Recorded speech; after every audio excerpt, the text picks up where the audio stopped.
Warning, censorship. Warning, censorship. Warning, censorship. Good afternoon, ladies and gentlemen. You have tuned into the Rebel News live stream on this, a Thursday, July 29th, 2021. I'm David Menzies, and my co-host, she is the Huntress Supreme. She is the she-devil with a sword, Khaleesi of Northern Alberta. She is Sheila Gunn Reid. How you doing today, Sheila?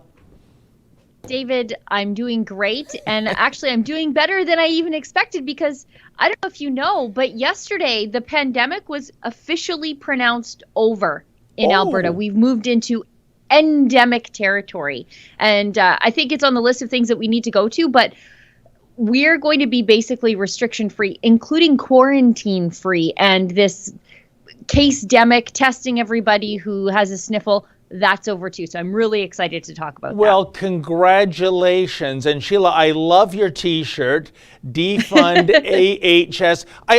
I suppose you're not saying you're against people going, when they have a nice beer on a hot day. I think AHS, Alberta Health Services, am I correct? Yep, got it. Got it.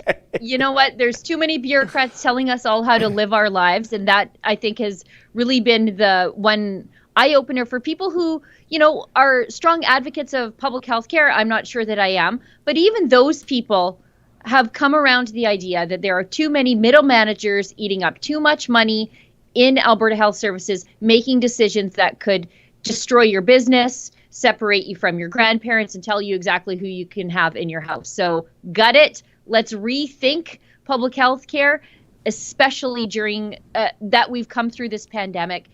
The idea that the entire public health care system was ill-prepared for basically a bad flu, I think should be an eye-opener to everybody, that there's a lot of waste happening in the public healthcare system. Yeah, but Sheila, my suspicion is that a lot of those people, a lot of the health bureaucrats, a lot of the folks at Alberta Health Services, they're going to have a hard time going back to the way things were in 2019. They've had a taste of totalitarian power, I think. I think they love the taste. I don't think they want to give it up. I think they're probably pining for more variants of the coronavirus. That's my suspicion. I also want the entire legal department defunded at Alberta Health Services. The idea that we have lawyers working for Alberta Health Services as public health prosecutors, as they like to call themselves, and they are going around continuing the ongoing prosecution of pastors, business owners, asking for 21 days in jail in the case of Pastor Art Pawlowski and Chris Scott. Defund those guys too. I'm not against frontline workers. I'm not against the janitorial staff. I'm not against any of those people. I want the middle manager bureaucrats gone from the system. We could fire 9 out of every 10 and no one would notice. And you're so right, Sheila. And you had a really good video recently. It was an update on a lot of the Alberta cases we're fighting. And my feeling is, now that, as you said, the pandemic is officially over, why can't these cases be thrown out of work? So many of these businesses, so many of these pastors, they've already gone through hell. They've been penalized in terms of lost revenue, in some cases losing their freedom. Can't we just drop those cases and move on? Or is there some kind of a vendetta going on there? Yeah, this is vindictiveness, because that Alberta is now moving into the endemic stage of all of this. Leads me to believe that we probably won't be locking down again in the fall. And I think that's a political decision, given that Jason Kenney is running out of runway for his next election campaign, and for people to forget what has happened over the last 18 months. So I don't think we're going to be locking down again. But we do need to make an example of these people who stood up to the government. I think it is very vindictive, and that's why this continues. There you go. And Sheila, it's around this time that you usually tell the folks what we're actually trying to do in the next almost hour. In the next almost hour, I don't know. We always go over time. 5 minutes, true. 10 minutes, 20 minutes. But this is the Rebel News daily live stream. It used to just be on Fridays, just hosted by Ezra Levant. The pandemic struck. We were all grounded. So there were places that we couldn't go, things we were unable to report on. And a lot of our viewers were stuck at home because the government forcibly closed their businesses or gave them, a work from home order. So we thought, you know what, the news is changing so fast with regard to the pandemic and things are popping up. So we thought, let's sit down for an hour every single day and talk about the news of the world and the news of the country with our viewers. And it was a good chance for us to also make a little revenue because we used to be able to accept super chats on YouTube, but then YouTube completely demonetized us on our main YouTube channel. We're not completely demonetized on the Clips channel, but on the main YouTube channel, they cut us off. What that did was cut us off from $400,000 in annual revenue. But our viewers are incredible, and there are other players in the game other than YouTube. Yeah. So we are also streaming over on Rumble, which is developing a monetization, a way for people to give us money while we're chatting and interact with each other. But you can also find us over on Odyssey, and Odyssey has a few different ways to support us. You can leave a hyper chat by purchasing Odyssey's library cryptocurrency, and you can give some of that to us.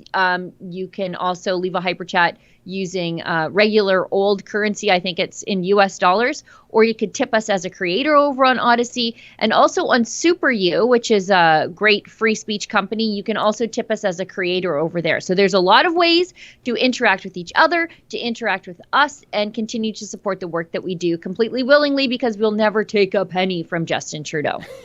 And Sheila, I got to ask you Ever. again, do you understand these hyper chats, these library cryptocurrencies?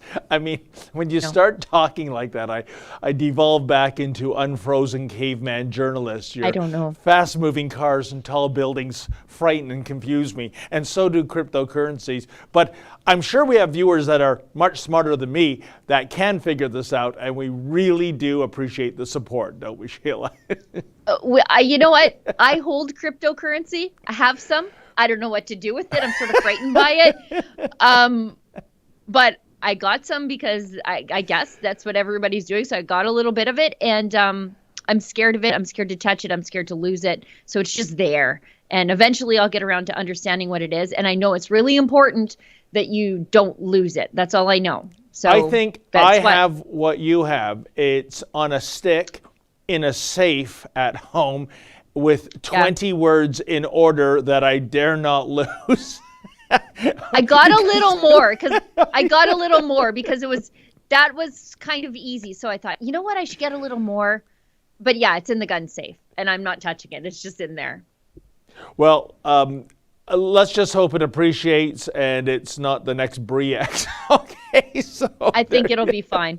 Okay. Well, Sheila, why don't we already covered off the Alberta ending the COVID protocols, but you had speaking of COVID, you had another. No. Let's talk a little bit about the end of the COVID protocols because I think you guys in Ontario need to realize what it could be like. And I know Jason Kenney was particularly bad when it came to civil liberties, but I suppose not any worse than Ontario. And Ontario remains bad, and we're getting a little better here. So let's just tell the rest of the country what it could be like if you lived in Alberta. So we are lifting. By the way, Sheila, I agree. If I can just interject, you're so right. Sure, please. Because this upcoming August long weekend, Simcoe Day, if they haven't canceled Lord John Graves Simcoe yet, this is traditionally in Toronto, the August long weekend, when you have Caravana, and it's a magnificent Caribbean street festival. It typically attracts tourists from all over the Northeast United States. It is a fantastic event, and for the second year in a row, canceled. And I'm betting if Caravana was happening in Alberta, that wouldn't be the case. Am I correct? Yeah, we just had the Calgary Stampede, and I think there was 71 cases of COVID that were traced back to the Calgary Stampede. I don't know if they even said that they caught it at the Stampede. I mean, how would you know? But of 500,000 people that were coming through in close quarters over that week, 71 cases had been in and around the area. And I don't think there are any hospitalizations related to that, which is, I mean, that's what it is. I mean, people who are going out and spending all day on their feet at the Stampede, they're not the kind of people who get COVID, end up in the hospital and die with it. So, yeah, and 71 cases, not 71 deaths, right, Sheila? Yeah, and we know how they count cases. It's not always positive test results either, right? Indeed. So this is from CTV Calgary from yesterday. It says Alberta's lifting much of its remaining COVID-19 restrictions in the coming weeks. And then, of course, because this is the mainstream media, even as case counts climb, but they aren't. They're not climbing. And the virus continues to infect unvaccinated Albertans. Anyway, it says that starting August 16th, people who test positive for COVID-19 will not be mandated to quarantine anymore, but the province will recommend it. So if you test positive, basically, so what, who cares? And then additionally, Albertans with COVID-19 symptoms will not be asked to get tested, but stay home until they feel better. So we're not going to get this inflated case counts of people who just have the sniffles. 2 weeks later, COVID-19 tests will only be available to people who need to go to the hospital or see a physician. So there's no more of this asymptomatic testing, which means literally testing healthy people. We're not doing that anymore. And starting Thursday, close contacts of COVID-19 cases will no longer be mandated to quarantine either, but isolation will still be required for positive cases in people with symptoms. So that'll end 2 weeks from Thursday. So I guess today. Masks are not mandatory in public transit, ride shares, and taxis starting on August 16th. And the only place masks may still be required is in hospitals or continuing care facilities where people are actually sick. And Jason Kenney said it's time to start thinking differently about COVID-19 because cases no longer equal high levels of hospitalizations or fatalities. So that's it. You know, I'm happy about the progress and the return to the good old days, sort of. But, you know, Sheila, I find it a little perverse, all these dates. Like the virus is going to abide by these dates. What? Like, we can't infect you today. Sorry. Sorry. Oh, it's the stroke of midnight, August 16th. I'm melting. I mean, I gotta go to Ontario if I want to hurt somebody. Sorry, I'm out of here. I mean, why don't they just say, hey, let's turn Alberta right. Let's go full Florida is what I'm trying to say. You know, instead of all these artificial dates and deadlines. I just find that really weird, Sheila. Yeah, I mean, like the virus checks the calendar, but I guess they have to set an arbitrary point for this. And instead of this being good news, if you checked in on social media yesterday, the professional TV doctors were losing their minds. They are really cheering for a catastrophe here in Alberta. And the fact that we basically reopened all the businesses and everything on July 1st, and here we are, what's today, the 28th? 4 weeks later, no catastrophe, everybody's fine. Hospitalization rates are way down. So nobody even cares about case counts because case counts are just people who get the sniffles, if indeed they even get the sniffles.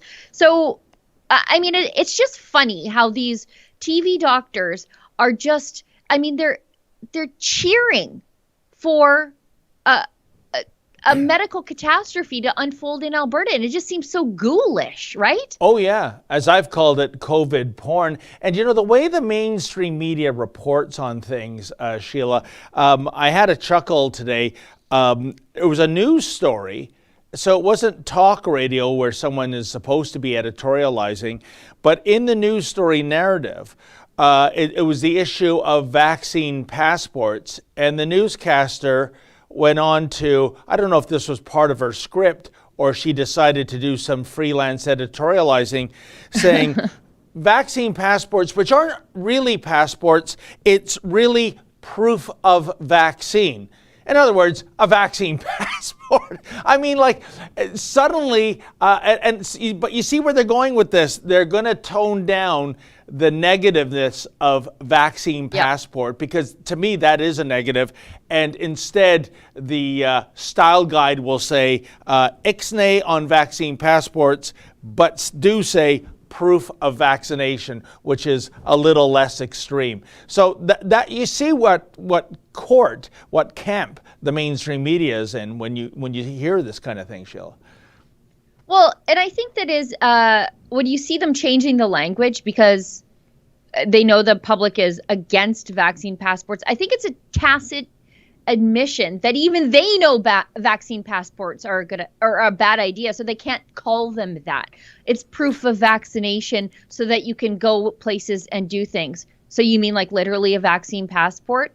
Like I forget who did some streeters. I think it was Drea in one of her videos. She did some streeters and she asked people on the streets about vaccine passports, and they were like, oh no, it's not a vaccine passport. It's just, like a vaccine record that you have to produce to go places, eat in restaurants, use public facilities. So, like a vaccine passport. Like, these word games are ridiculous, but it's exactly the Orwellian place that society has come to right now. Oh, you're so right. I mean, where the Ministry of Truth is actually the propaganda arm of Oceania. And the one place you never want to end up is the Ministry of Love, where they torture people to death. Right? So no greater example of this Orwellian doublespeak than the Reopening Ontario Act, which is the act they used to close the place. What chutzpah. We are going to lock you down. We are going to change your locks. We are going to send the mounted unit out and haul you away in front of national TV cameras under the Reopening Ontario Act. They have no shame here, Sheila. No. I mean, and all this from a so-called conservative prime minister, right? Or a conservative premier. I mean, it's just ridiculous. Yeah. I said conservative prime minister like that's a thing that's going to happen in the next 20 years. Unbelievable. Maybe he had a shot at that, but the last almost 2 years, I think, has destroyed that. I think he has totally turned his base against him, Sheila.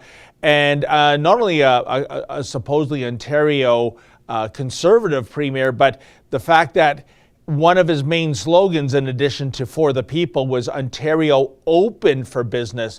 You know what, Sheila, that's our fault. We missed that tiny little asterisk and we looked in the fine print, and yeah, open for business during a pandemic if you're Walmart or Costco or the Loblaw group of companies. Those people are open for business. Your little mom and pa toy store, shoe store, spa, oh no. This government will come down on you with the force of a papal bull. So give me a break. Yeah. Reopening Ontario Act. Now, Sheila, since you are in Alberta, and I can't wait to get back there, how are people reacting to the reopening? Because again, coming down to Rebel News headquarters here in Toronto, I wish you were in the car with me, because it was a talk radio segment, and it was about a caller sending a text message, and basically the family were going to finally go out to a restaurant now that that's allowed, indoor seating. You don't want to go on a patio today in Toronto. It's raining cats and dogs, and at the last second, the father said, "I'm sorry, I'm just not ready for this. I just can't do this." And of course, the host interviewed a psychiatrist to get tips on how people should, man up and go to a restaurant. You'd think they're being drafted for a war overseas, right? But the circle I'm in, I don't sense any anxiety. People are like, pedal to the metal, open up, we want to get back to normalcy. Is that what's happening in Alberta, or are there people that are, Sheila, just not ready to go to the bistro?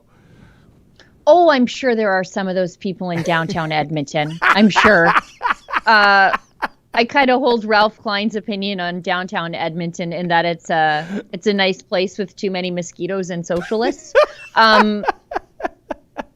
But I think by and large, like I get a different experience, right? Because I live in rural Alberta, and if I ever get sort of close to the city, I'm only going there to work on something and then come back out. So I stay sort of in the surrounding areas, like very blue collar community of Fort Saskatchewan. Sherwood Park is more affluent bedroom community. So that's as far as I get. And things are pretty normal there. Now, you maybe have like 10% true believers who are still masked up in the vegetable section of the grocery store while simultaneously touching everything.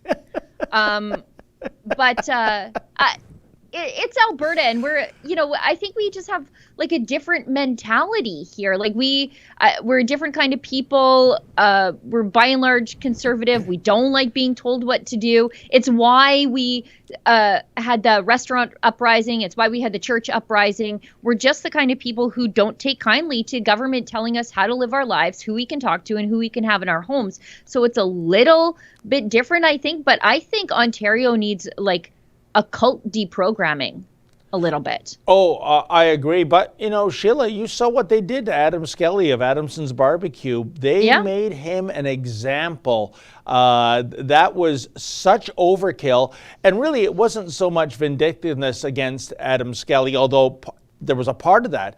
It was a message that Mayor Tory and Cruella de Villa and Doug Ford were sending to any other small business. You dare have the temerity to do what this guy's doing? How do you like going to the cooler? How do you like, having your business destroyed in front of the gleeful clapping seals of the mainstream media? That was really what that was about. So I think that successfully quashed any kind of, Toronto or Ontario rebellion in terms of a critical mass, Sheila. Yeah, I think though, again, it speaks to a different culture because that's how you get more of us in Alberta. Like when they start cracking down on one pastor, one business owner, that's how they ended up with more of us. And in Toronto, the opposite happened. Everyone was like, oh, I don't want that to happen to me, so I'll just shut up and I'll just wait this out. Where in Alberta, it was completely different. When Chris Scott opened up his restaurant, everybody else started opening up. When Natalie Klein opened up her hair salon, everybody else started opening up in solidarity. When Pastor James Coates stood up to the government, and even after James Coates went to jail for 35 days, other pastors were opening their congregation. So I think, again, not to, well, you know what, it does sound like I'm going to say something bad about the people of Toronto. And don't write me letters because I know there's good people there and a lot of you watch us. But I think if there were a different response to what happened, this a lot sooner. Sheila, could you repeat that? You froze for a little bit. So you were about to say, it was just after you said, people of Toronto don't hate me for saying this, and then we didn't hear what you had to say. People are going to think the deep state is censoring. Justin probably cut my mic. No, what I said was, like even though a lot of people in Toronto watch us, and there's a lot of good people there standing up for freedom, but I think if there had been solidarity around Adam Skelly, as opposed to fear, you guys would have been out of this a lot sooner.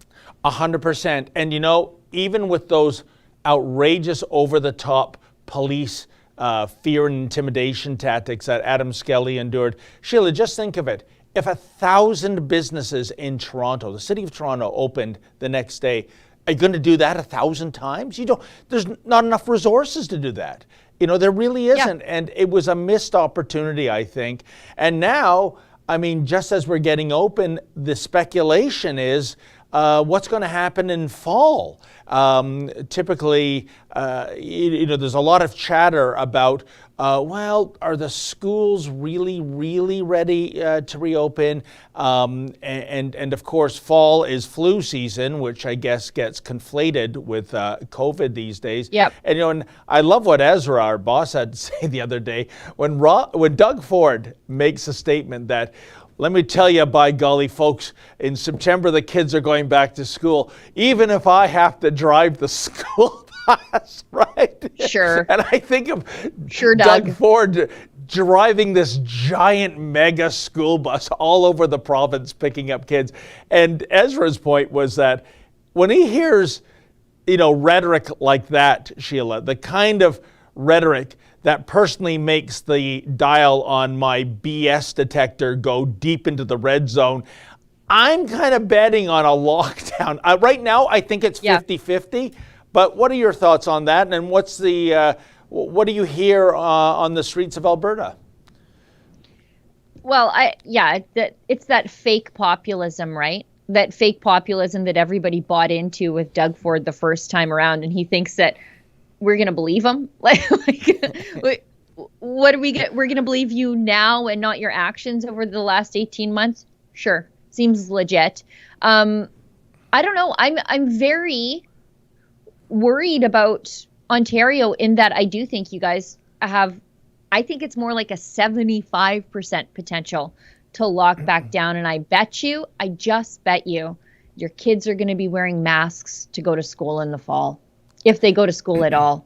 And Sheila, I got to tell you, if I was at that presser where he said that, because they don't take our questions, they're too prickly, I think my first question is, Premier Ford, do you have a license that would allow you to drive a school bus? You can't just use your I don't know what it regular is in Ontario. I don't know what it is in Ontario, but do you have a class 4? Yeah. That's what it is in Alberta. Because then you're really breaking the law, aren't you? The Ministry of Transportation might look dimly upon that. Or is this advice from your imaginary friend Arthur again? Yeah. Driving around in the cheesecake school bus, picking up everybody's kids with his regular driver's license. I mean, it's just so ridiculous. Nobody believes him anymore. I know. It's just too many, Sheila, too many. And we used to adore this man. He was a guest speaker at one of our Rebel Live events, I think 2017, wasn't he? And, and that's a great juxtaposition of what Doug Ford was and what he became. If you go back to that video, Sheila, and the things he was saying that was getting a standing O at the Rebel Live, and the things he has done now in a position of power, they're absolute night and day. Yeah, I remember he gave out his personal cell phone number. Oh, not to anymore. The crowd. That's disconnected. Yeah, I believe that. But you're right. I believe that one. Someone of that stature giving out his personal cell phone number, folks, and at a time it did work, and I'm sure he got inundated with messages, but those days are not long gone. You dial that number today.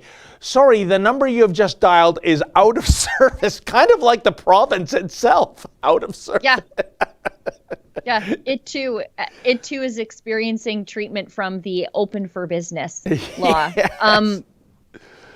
I'll never forget, there was a video, or it was a phone call, and it was a CBC interview on CBC radio, which is absolutely terrible. That it's just the worst. But anyways, the host had called Rob Ford while he was coaching. Oh, I remember football that. At the time. Yeah. And the hosts were like offended that he wasn't devoting all of his time to them. And finally he's like, I'm coaching football. Like, well, quit calling me kind of thing. But naturally, he's one of those guys that gave out his phone number. So CBC just called him. Sheila, Rob Ford, who I adore, and by the way, Rob Ford is not Doug Ford. We have surely discovered that in the last 2 years. But I remember that well, and he was mocked for taking a call, and like you said, not giving his, total attention to the Khaleesi's at the CBC, and B, also mocked for, well, he's mayor and he's like, coaching this toxic masculinity tackle football. I can tell you, I mean, at the time I did a story back in my freelancing days for the National Post in which I sort of embedded myself with the team for a bit, and you had kids from all kinds of diverse backgrounds. Don Bosco, kind of in a rough neighborhood of town. And I will never forget a couple of the single mothers that came up to me and spoke about what the football program meant to them. And it was this, Sheila. If not for this football program, my son would either be in jail or dead. That's what they said to me. Because without something to do, they'd have all this free time on their hands. They'd hang around at the mall, kind of maybe get, drift into gang culture perhaps. But they join the football team. They endure practice every day. When they come home, their head hits the pillow. They're exhausted. They're out. Yep. So it was keeping these kids in school, building them up mentally, the football program building them up physically. And these bastards in the city of Toronto, these social elitists, had the temerity to mock what Rob Ford was doing with that football program. They have no solutions, Sheila. They talk a mean game, but that, I think out west, what is the saying? All hat, no cattle. And that's what that man had to go through, and it's absolutely shameful. Yeah. I mean, I think Rob Ford's approach to those kids was, the old saying that idle hands are the devil's workshop, right? Keep the kids busy, give them something that they can achieve, and, keep them off the streets. And, think about what it was like for those kids to have somebody as important as Rob Ford take time out of his day to work with them, to cheer them on, to coach them, to mentor them. That's something, when you're a disadvantaged kid, and I think I can speak to this a little bit because I kind of was one, to have somebody important take an interest in you, that's something you never forget. That sticks with you forever. It gives you value as you go forward. Oh, and Sheila, let me tell you this. This was not a PR stunt on behalf of Rob Ford to get publicity. He was totally invested in those kids. Every kid had his number 24/7, and he even told me he had calls at 3 or 4 in the morning of a kid in trouble. He got into his car to get them out of trouble. He also donated, I believe it was in the neighborhood of 30 or 35,000 to buy the equipment for the football program. And this was, like I said, it was not a publicity stunt. He wasn't looking for glowing articles in Toronto Life. Oh, the mayor who also coaches. And when you saw him on the sidelines, it was a passion of his. It was an absolute passion. And, I wonder, I'm going to have to, you've given me an idea. I'm going to look into whether or not the program even exists anymore at Don Bosco. If it doesn't, that's a shame. Well, and if it doesn't, you know exactly why. Yeah. Because nobody like Rob stepped up. This is actually a pretty good segue into your video about the women's rugby team. Oh. Yeah. Okay, then. And Mr. Producer, you all right? If there's anything that these Olympics are about, folks, it has to be wokeness. I think they should make it a gold medal game. Who is going to be the most woke at the Japan 2020 Olympics? And wow, some of the front runners are the members of the Canadian Women's Sevens rugby team. Check it out. Well, there were many glowing, gushing, and fawning articles published the other day about the Canadian Women's Rugby Sevens team, which is now over in Tokyo competing at a spectator-free Olympic Games that apparently nobody seems to care about. But then again, why shouldn't there be full-page newspaper articles about these Canuck ladies winning the gold medal? Oops! At time of writing, the squad hadn't even played a single rugby game yet. Their chests weren't adorned with glittery medals, but rather with black and white t-shirts proclaiming BIPOC Lives Matter. Now, at first blush, I misread BIPOC for biopic, and I thought, gee, how curious that these gals are going to bat for the lives of documentary filmmakers. Alas, BIPOC actually stands for Black Indigenous People of Color. Alrighty then, but missing from all the articles was an explanation vis-a-vis what the rules are when it comes to whose lives matter and whose lives do not. I must say, I'm completely confused. You see, Black Lives Matter is the granddaddy phrase. I agree with the sentiment that Black lives indeed matter, although I loathe the organization Black Lives Matter as it is so jam-packed with Marxists and racists. Case in point, Usra Kogari aka Usra Ali. She's one of the organizers of Black Lives Matter Toronto, and apparently Usra tweeted this mirthful message a while back, quote, "Please Allah, give me the strength not to kill these men and white folks out here today. Please, please, please," end quote. Oh, by the way, Toronto Mayor John Woke-Torrey would later give her some sort of civic award for something. Worst mayor ever. But here's the thing, I am of the firm belief that all lives matter. Every single one. Dr. Martin Luther King thought so too back in the day. And what reasonable person would not be on board with such a sentiment?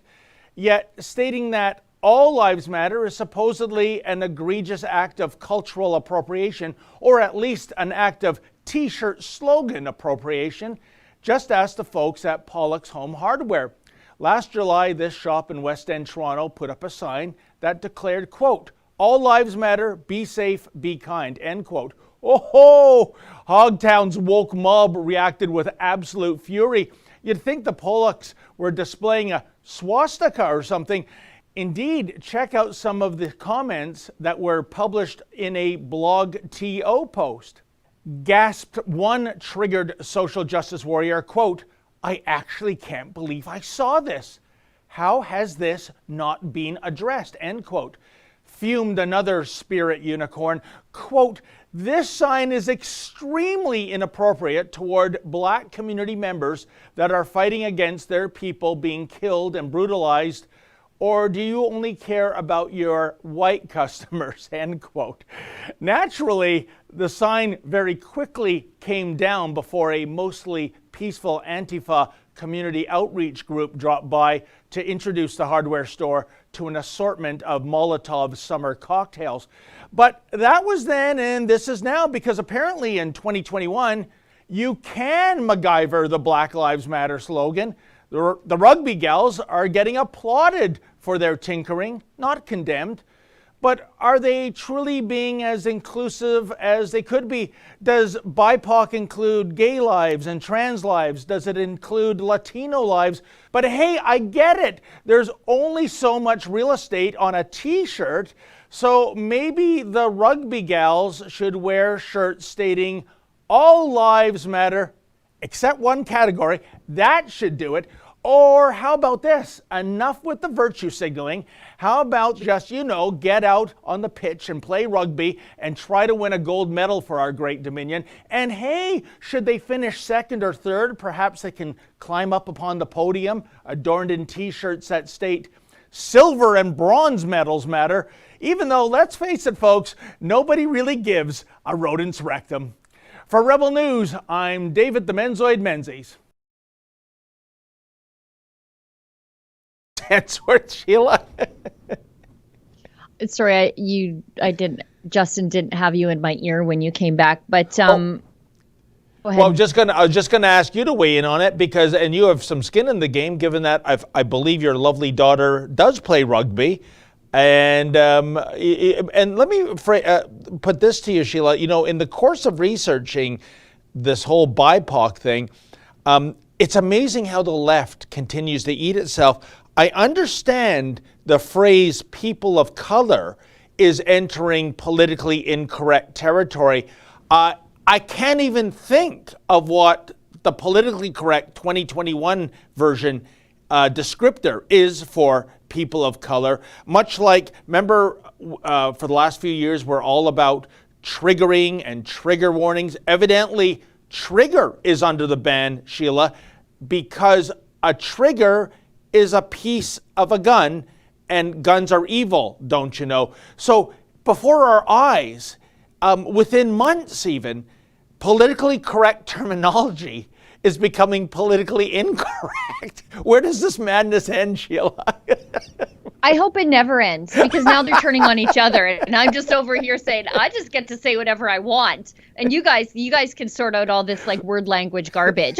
But yeah, my daughter does play rugby, and I look at this and I think, what would have happened to the one person on the team who said, "No, I'm not wearing this shirt. This is stupid, and this isn't why we're here." You know very well what would happen. And I think that's where I'm going with this. This isn't actually about being, united or ecumenical or anything. This actually serves to alienate and bully the people on your team who maybe have different political views. It's actually a divisive poison on the team. Because I look at my daughter's rugby team, girls from all different backgrounds, because rugby's accessible. There's no equipment. You pay for, your pitch fees and some insurance to make sure that you don't sue the club when your nose gets broken. Yeah. It's pretty accessible. All you need is cleats, right? And so because of that, there are, kids from all different backgrounds, kids from, different ethnic backgrounds, because that's another thing about rugby. It's a sport that is played in other parts of the world. For example, like in New Zealand, the Indigenous members sort of dominate the team. They're the better players, right? Like, so it's in that part of the world, it's actually an Indigenous sport. And so you have people from all different backgrounds. Yep. And I think this serves to divide the team. This doesn't unite the team. This bullies certain people. And I don't even know how any of this is necessary. But when you were doing this video and after it was sort of produced and then I saw it and then another story broke and I was like, oh, I wish we could have added this to the story, but then I didn't know how we could shoehorn it in and the video was already done anyway. Justin, I sent you that link from CTV Edmonton. Everybody has the opportunity to be educated. Country club pulls picture after public backlash. The Glendale Golf and Country Club has apologized for reposting a picture of a foursome who wore shirts at a golf tournament that read, "Drunk Wives Matter." And so the golf club, like the country club, is in trouble because these ladies were wearing the shirts that are widely available, by the way. If you just put in "Drunk Wives Matter" into Google search, you'll get like so many companies selling them. But they found an educator, whatever that means. I don't think that means somebody with a degree in education. That means somebody who takes money from a government to brainwash your staff into thinking that they are racist when they say anything. But Farah Sharif, an educator, told CTV News why they thought this was a good idea is beyond me. Mocking an entire Black activist movement post, George Floyd, is inherently racist, period. So this person that doesn't know these ladies, who are just, ladies in matching outfits on the golf course, having a couple drinks, as people tend to do at the golf course, this person, this educator, not knowing anything about these ladies, called them all racist. Yeah. They don't know if these ladies have adopted Black children. They don't know if they're married to Indigenous men. They don't know anything about anything.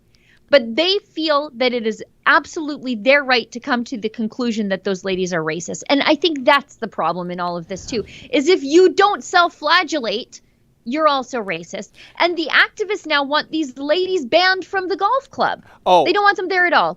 100%, Sheila. And I mean, come on, it's gentle parody of a phrase. It doesn't mean that they're racist. They're making fun of themselves. Exactly. They're making fun of themselves. It's self-deprecating. Well, I'm surprised, MAD hasn't weighed in on this, as is this some subtle message about drinking and driving being okay? But Sheila, the example I gave of Pollock's hardware store, where it said, quote, "All lives matter, be safe, be kind."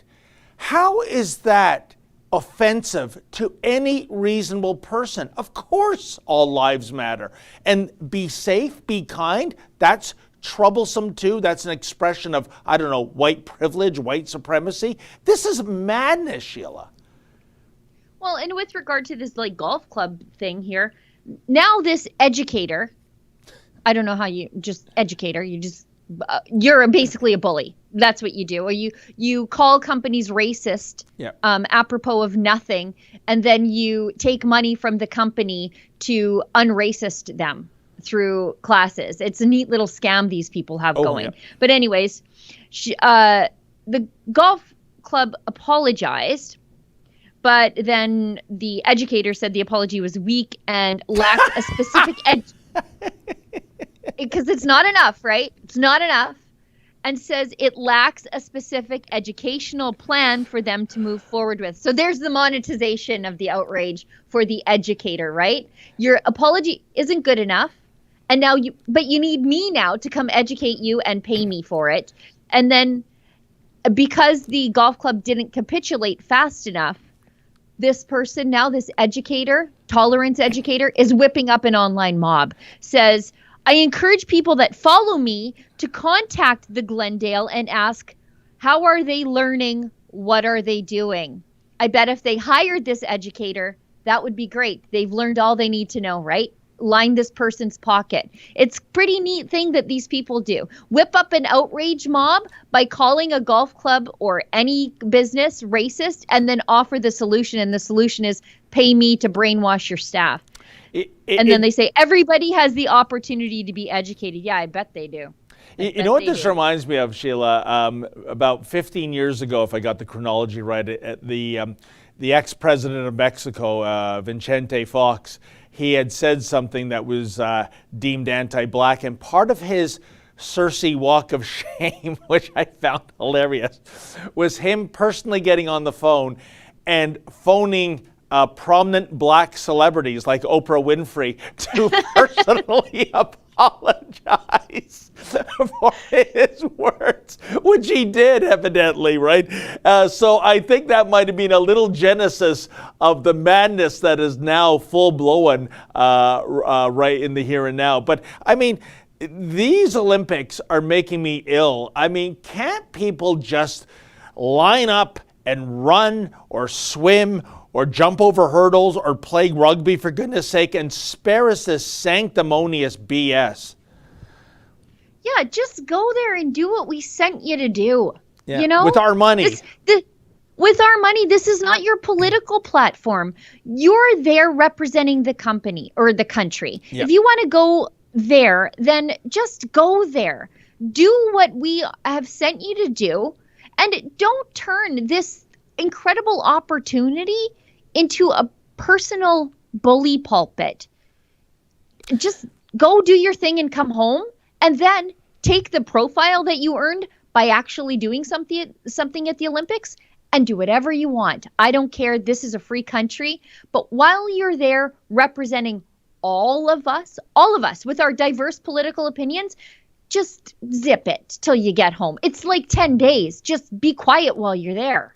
100%, Sheila. And, you know, really, do you know anyone in your circle that's actually watching any of the Olympics? Because I have zero interest, and I don't know anyone in my circle, including all my colleagues here at Rebel News, that have actually tuned into 1 minute of these games. Yeah, Mr. Producer says I watch every night, so that tells you a lot about Mr. Producer, folks. First of all, I think everybody knows that I don't care so much for professional sports. However, I like sports entertainment. As far as wrestling goes, yes. I sort of have an eye to the Canadian sports shooters because they have been pretty vocal about the gun ban and how it will affect their sport. So they're over there representing the country, and they're like, the government literally wants to ban our sport, but we're over here doing our best to represent the country anyway. So I sort of have an eye to what they're doing, and Canada produces some pretty great sports shooters. But that's about it. I don't care. There's no crowds. And then with all the wokeism, and then I'm like, oh, so just also, there's also the whole thing that just mediocre men can now join the ladies' sports and beat them and rob them of their life's work. And so I can't care anymore. The Olympics has killed the Olympics for me. Yeah, you're absolutely right, Sheila. And we have that male weightlifter in the Tokyo Games.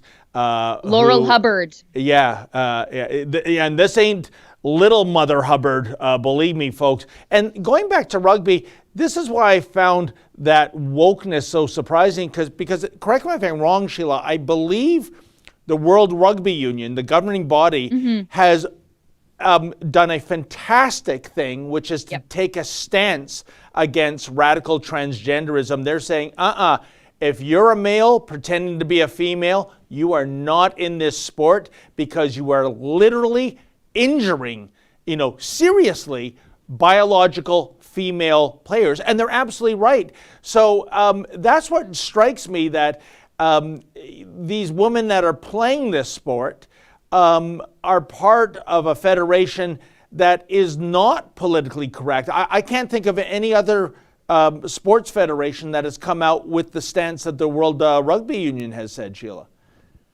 Yeah, it's just strange. But then, that's just, I mean, while they're like big rugby union is taking a stance, things happen here in Canada, and it just seems that, there are a lot of good Canadian athletes that are at the Olympics that we aren't watching because these sorts of things disaffect the rest of us. And, that's kind of sad too. It's, there's all these other athletes that I know we probably should be cheering for. They worked really hard to get to where they are.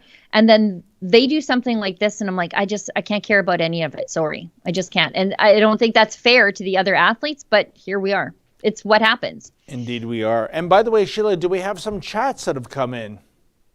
Yes, we do. And you know what? We have to get to the other thing that's in the title of the YouTube video because we get emails about that. Okay. Oops. Through these, and we'll talk about that. Yeah. Okay. Oh, am I back? You are. Okay, perfect. We've got a hyper chat of 5 libraries from Spiker 15. CDC now admits that the COVID test cannot tell the difference between COVID and the yearly flu. Yeah, that's why the yearly flu disappeared, right? We've got another Super U from Devil's Advocate. Yes, the virus is in constant negotiations with the politicians. Yeah, isn't that the truth? And the public sector unions. You stole the words out of my mouth. I'm surprised the virus isn't running attack ads, Sheila. Oh, I know. The teachers union, the nurses union, all of them. Yeah. But we've got a rumble from Chronic Bud 99, almost 2 years to flatten the curve. Yeah, we're almost 2 years into 2 weeks to flatten the curve. And we are all in this together. Oh, God. Words I never want to hear again. Me neither. Kidding. We've got a hyper chat from History Club World. To me, it seems the doctors want to keep COVID-19 as a major issue so they get the respect and extra pay. I don't think it's just doctors who feel that way. The media wants to keep COVID for the money. You know what? I'll also add something to that. I don't even think they care about the money. I think they're generally quite lazy and they don't like attending things in person. So if they can attend a press conference via live stream without getting out of their jammy jams to do some actual work, they're happy with that. They like how that is for them. But Sheila, I think that's an excellent comment from History Club World, that the money angle, I'm still an old dinosaur that buys newspapers. And I can tell you, during this pandemic, full page ads, double page spreads about, COVID safety protocols, where the vaccinations are.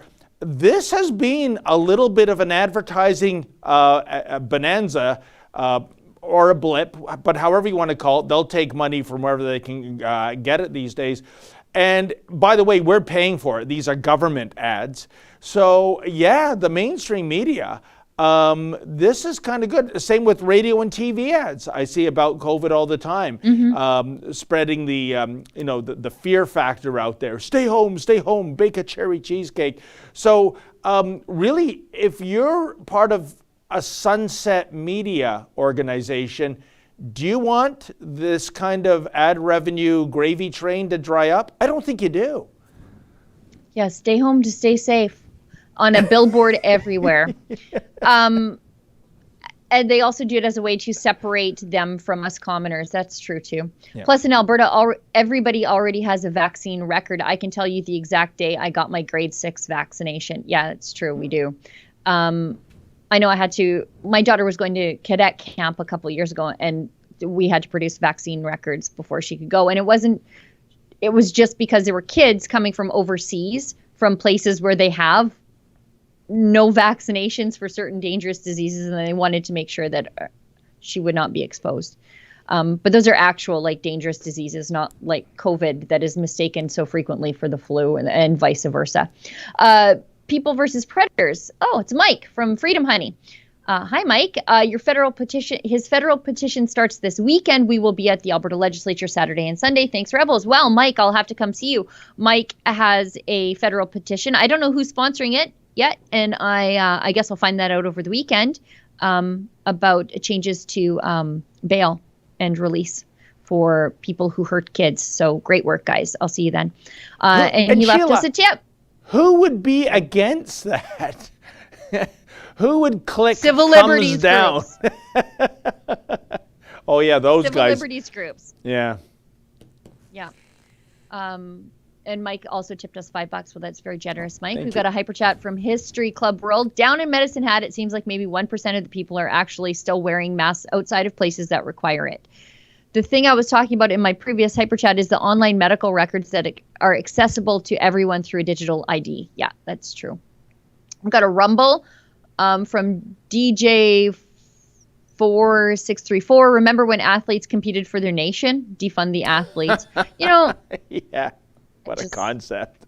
Just go there and be quiet and then win something and then come home and use your newfound profile to talk about whatever you want. I don't care. Talk about whatever you want. Yeah. Just go there and compete though, please. Just shut up about everything else for 10 days. We've got a hyper chat from his club. Yes. Remember that slogan? Yeah, Nike, worst company in the world. Talk about woke. History Club World. It seems that the Olympics this year are highly political. People from, by and large, Muslim companies are refusing to compete against the Israelis and probably other Jews. Actually, there's an Iranian athlete who spoke up in favor of Israel, and God only knows what's going to happen to him when he goes home. I hope he defects while he's in Tokyo. But we've seen this before where some of the more radical countries refuse to compete against the Israeli athletes when it comes to contact sports like judo or whatever. But this Iranian athlete, he, thanked Israel, was very supportive of Israel. And I hope to God he defects while he's there because he's going to go home and be killed and tortured. You might be right about that, Sheila, with that regime there. And yeah, I think I know what the viewer is speaking of. I think it was judo, where it was an Arab contestant, and the coach, I remember reading the article saying, we were looking for a good draw. We got a bad draw, that meaning we have to fight an Israeli. So instead of sucking it up and getting out there and doing the judo thing, they defaulted. Bye. Yeah. Yeah. Yeah. And I guess though, what would have been more embarrassing though if he lost to the Israeli? Indeed, right? And that is exactly, Sheila, what was going through my mind reading that article. Is this really all about him being, terrorized? The idea of losing to a Jew from Israel, and how do I live that down? So he took the coward's route. He defaulted. Yeah. I really believe that. Yeah. Oh, I do too. That would have been just so sweet to see a bigot lose to an Israeli. Anyway, a History Club World goes on. Then there is BLM and all the other race groups and political groups. Just makes me somewhat worry for the Paralympics. You know what? The thing about the Paralympics, though, is there's not a lot of this stuff involved in it. And I actually enjoy the Paralympics because there's none of that. And I think the Paralympics is such a testament to the value of human life and what people can do. And I like it probably better than the normal Olympics. And I think we're all caught up on the chats with 2 minutes left of the show. And we didn't talk about the Justin Trudeau plastics thing, but maybe I'll just briefly touch on it really fast, okay. Justin, if that's okay. So we came across this. It was in what we call a proactive release package. And that means that somebody else asked for these documents, got them, didn't see anything noteworthy in them, or found what they wanted and did what they wanted with them. And anytime that another party asks for documents, there comes a time in which they are proactively released to the public. So you have exclusive possession of them until such time as they're just basically dumped on a website and you can go pick through them and find them. Which is also something we do because I think a lot of the mainstream media outlets, they ask for certain things. They don't find what they're looking for, or something bad about the Liberals is in there, so they don't report it. They just leave it. So we go back and poke through these things. And it's a lot of work, but we do it anyway because frequently we find things. And in this case, we did. We found a messaging plan where the Liberals were basically encouraging people to use less effective masks because the ones that are more effective in stopping the spread of COVID, if you care about those sorts of things, and I'm not sure that I do, but the Liberals sure do, and the Progressives sure do, because they're the locker downers. The Liberals were, in the name of fighting plastic pollution, telling people to use reusable masks that, as we know, are ineffective. Like, put your shirt over your face and breathe through it. You know, like, that's how do you think that stops a germ, right?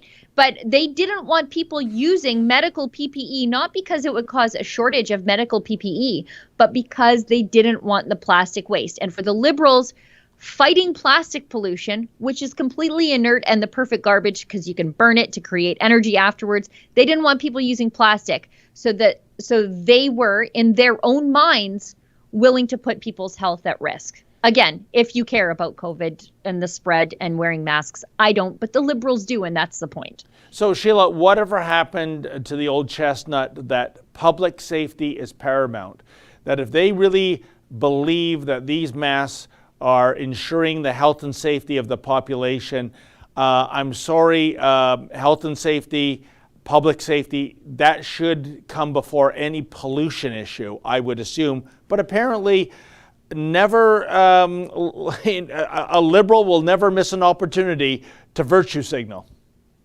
Well, yeah, and look how Liberals are treating plastic. Again, I'm a fan of plastic. I love plastic.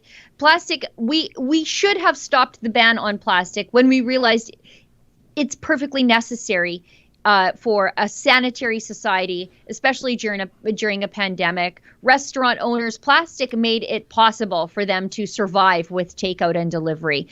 In hospitals, intubation, PPE, plastic, even grocery stores. They realized during the pandemic, it's kind of gross for us to be touching your gross reusable bags that are full of E. coli from leaky meat. Please use this plastic bag. So municipalities were even reversing their plastic bans during the pandemic because they realized that plastic is sanitary. And like I said, it's the perfect garbage. Recycling's such a scam. It's a stored fossil fuel. You just take it, you incinerate it, you power your house with it. It's beautiful. It's great. You use it once, you get to burn it, you got electricity. But the Liberals have listed plastic as a Schedule I toxin, like it's lead, asbestos, and mercury. So in their minds, yeah, it makes perfect sense. We'd rather people use a completely ineffective fabric mask instead of using something we think is akin to lead. I mean, it makes perfect sense when you examine the Liberal mindset. It's nonsensical in reality, but perfect in the mind of Justin Trudeau. And Sheila, also, let's not kid the kidders, as they say down at the Midway. These people pushing for plastic bans, they themselves use these disposable plastics every day. And if you think I'm, making a thesis I can't prove, folks, I did prove it on a video when in Richmond Hill, where I live. There was a councillor who is obsessed about the city of Richmond Hill having its own single-use plastic ban. I guess, where will we get our plastics? Oh, from the bordering areas of Toronto, Markham, Vaughan, Aurora. Right. But the fact is, when that was debated, when they broke for lunch, I went into the council offices, and his name is David West. His nickname is David Waste, which tells you about a lot about his political capital. And guess what? Guess what David Waste was eating, folks? Food in single-use plastic containers, which I pointed out, and he immediately slammed the door in my face. Or as I like to say, just another day at the office. So please, if you're going to preach this kind of crap, guys, at least, bring your own ceramic mugs and bowls and everything else. Lead by example. I know, what a concept. Well, and I don't even think any of this is really about plastic, right? Like, I don't think so. I think plastic is the victim here, but really this goes back to the war on oil and gas. This is just because plastic is made by oil and gas, and oil and gas is bad, therefore plastic is bad. Exactly. I think plastic is the unwilling victim here, because we know it is not Canadian plastic that is ending up the nose and in the eyeballs of sea turtles somewhere, or creating a tidal wave in some Chinese river. It's not our plastic. We're pretty good at dealing with garbage in Canada. We're a pretty clean and tidy place. And actually, if you travel the world, that's one of the things I noticed, like even in advanced Western civilizations, Western countries, Western Europe, I'm like, you guys, it's kind of dirty here, clean the streets. We're really good at dealing with our garbage here in Canada. And so I don't think it's never been about plastic. It's about oil and gas, and plastic is just related and bad by default. No, you're absolutely right. And Sheila, way back, I think it was 1995, I was in Egypt. I was on a little cruise ship going down the Nile. I was up late at night, so I don't think I was supposed to see this. And I looked with shock as crew members were just tossing full garbage bags off the ship into the Nile River. And it was like, it was disturbing, because I'm with you. Just because we're pro-plastic, that's not we're saying, oh, toss your empty bottle in the lake or river or ocean or litter. No, On the contrary, manage the waste, right? You can even make, as you said earlier, energy out of waste if you choose to, Sheila. And I don't think under cloak of darkness throwing full garbage bags into a river is the way to go. That's not what we are advocating. No, I'm one of those people that when I go quadding or go camping or whatever, I bring everybody else's garbage out too. Like if I'm on the trails and I see garbage, I pick it up, I put it in the back of my Rhino, and I bring it back out. I try to leave the place cleaner than when I got there. I'm anti-littering, but I'm pro-plastic, and I don't think those two things are incompatible. However, the Liberals seem to think it is for some reason. I'm with you 100% on that. We got to run those anti-littering ads, those great ads from the early 70s, like give a hoot, don't pollute, that sort of thing. You'll have me crying. I'll be the guy that cries and turn, and I'll be like, somebody will throw something out the window and a tear will roll down my cheek. That's right. Oh, that's that iconic, it's the Native American who I believe was Italian, actually, or it wasn't even. But I know what you're saying, but I think there is a way to have our plastics and responsibly dispose of them, as opposed to canceling the plastics industry, which is apparently what these Liberals want to do. It is absolutely what they want to do. But I think we're 7 minutes past the hour, and I think we're all caught up on the chats. Hey, Justin? I can't hear you, Justin. He's got a big thumbs up. Well, folks, thank you so much, especially for those who made a donation. We greatly appreciate it. Thanks to Justin behind the board, of course, the she-devil with a sword in Northern Alberta. I'm signing off, and we will be back on Tuesday. Tomorrow, the big boss man, Ezra Levant, will be here at the usual time and place. In the meantime, folks, stay sane.